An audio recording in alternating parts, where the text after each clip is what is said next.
Witam serdecznie, pozdrawiam z Katmandu w Nepalu. Kilka krótkich zdań i mała prezentacja roweru, którym przejechałem Annapurna Circuit. Nie udało mi się wziąć mojego roweru z Polski, ale o tym może kiedy indziej albo na priv dla ciekawskich.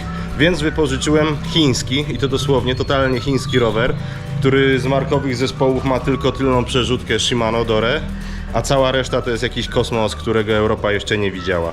Zaraz wam powiem co i jak, pokażę wam jak wygląda brudny rower, potem go umyję i powiem pokrótce co za graty w nim siedzą.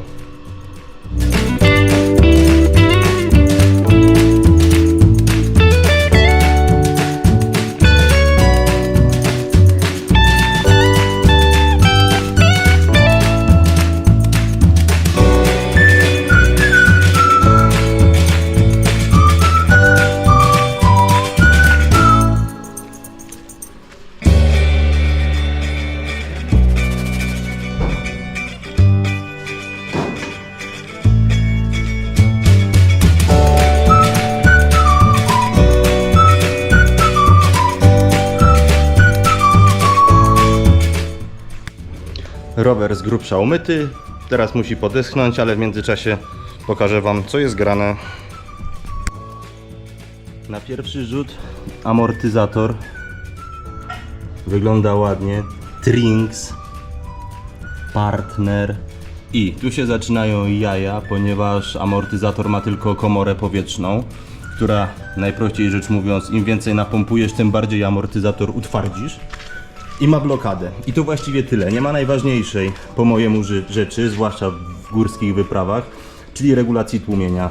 Amortyzator pracuje jak maszyna do szycia, co na kamieniach jest niestety dość bolesne, nieprzyjemne i niebezpieczne. Rama Trinks. No to jest fundament chińskiej produkcji rowerów. Aluminium jak aluminium, przejechała Annapurnę z dużym obciążeniem, nic nie pękło, ale w dzisiejszych czasach ciężko pękające aluminiowe chińskie ramy, przynajmniej tak mi się wydaje. Kolejna rzecz, korby ProWheel, no też znany Chińczyk, działało, przejechało, dwa blaty, duży, mały.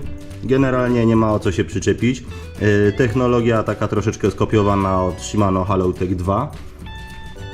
Przerzutka z tyłu Dore, przerzutka z przodu również Dore.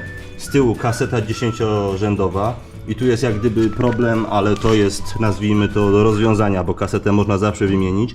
A mianowicie duża zębatka powinna być zdecydowanie większa na Annapurnę i na wszystkie inne górskie, himalajskie i nie tylko himalajskie podjazdy.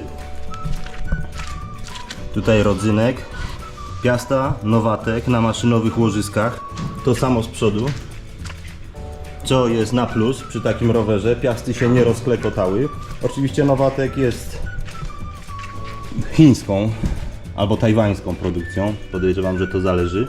Nie zmienia to faktu, że na naszym europejskim rynku Novatek przyjął się jako firma akceptowalna, zwłaszcza w sportach grawitacyjnych, gdzie piasty, mimo że są ciężkie, to na łożyskach maszynowych sprawdzają się bardzo dzielnie.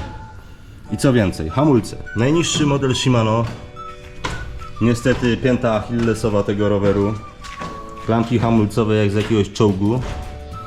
Przy 100 metrach, 200 metrach zjazdu, już zjeżdżania z Annapurny, hamulce, mimo że są odpowietrzone i faktycznie spełniają swoją, nazwijmy to, funkcję, zaczynają się bardzo szybko grzać. Po paru minutach zjazdu dosłownie z hamulców śmierdzi jak ze spalonego sprzęgła.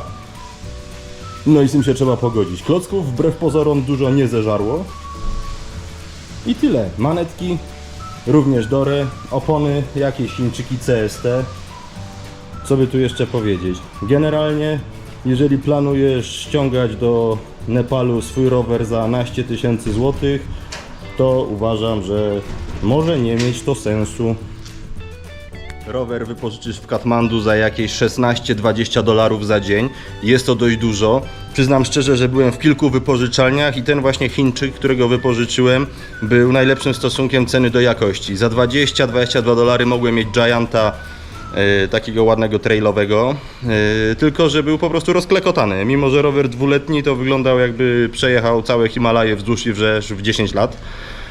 Druga rzecz, jeżeli chcesz zacząć swój trip na Annapurna Circuit albo inne w tym rejonie drogi górskie, to warto pomyśleć o początku w Pokarze, ponieważ w Pokarze jest też kilka wypożyczalni z fajnymi markowymi rowerami i od $10 możesz wynająć Treka, na przykład Treka, z całkiem niezłym wyposażeniem. Ja wynająłem Chińczyka za 2 razy tyle, co mogłem mieć w Pokarze Treka, więc kalkulacja jest prosta. Reasumując, Chińczyk przeżył, ja przeżyłem. Największą bolączką dla mnie była tylna kaseta na podjazdach, bo po prostu było dla mnie za ciężko. I przy zjazdach hamulce zdecydowanie mogłyby być troszeczkę mocniejsze. No i amortyzator. Maszyna do szycia, nie amortyzator. Powiedziałbym, że to jakiś resor. Po prostu jedzie. Przynajmniej barki mi się wzmocniły, bo mają lepsze tłumienie niż ten amortyzator. Bez odbioru.